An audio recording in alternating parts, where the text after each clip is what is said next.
A primeira das actuacións que se está a executar nun pequeno treito duns 250 metros na zona da Casilla financiase con fondos propios do Concello. A pesar de que non é moi custosa, ten unha gran importancia, posto que facilitará a futura conexión da parroquia do Araño á rede municipal de abastecemento. Non van rematar aquí estas actuacións, senón que prevemos que nalgún momento se faga un tramo que hai donde están precisamente acabándose unhas obras que están realizándose agora, que conectarán a rede de Taragoña e o depósito, de alguma maneira, que está chamado a suministrar o que é a parroquia do Araño.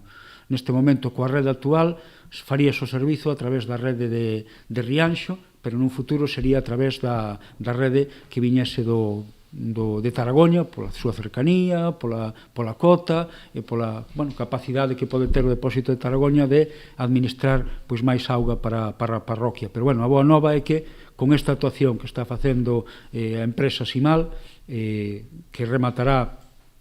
nunha semana aproximadamente, terá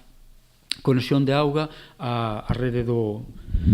municipal até o Araño. Tamén en execución atópase o abastecemento da aldea de Corques cun investimento próximo aos 80.000 euros con cargo ao Plan Único da Deputación da Coruña. Non é a única actuación financiada no marco do Plan Provincial, que destina máis de 200.000 euros ás obras de saneamento en Quintáns que están a piques de comezar. É unha obra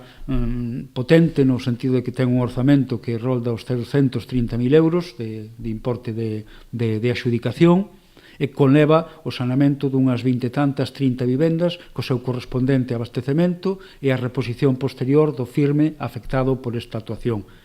Dicía que ten a súa importancia por canto é unha aldea de certo tamaño que vai ter esta dotación de servizo e que permitirá que non vaya directamente o río Ulla ou o mar, que está moi próximo. Trátase de 3 obras clave para avanzar cara ao abastecemento e saneamento integral do municipio, que se verán complementadas con futuras actuacións que o Concello prevé licitar próximamente en núcleos como Pousada ou Vilas.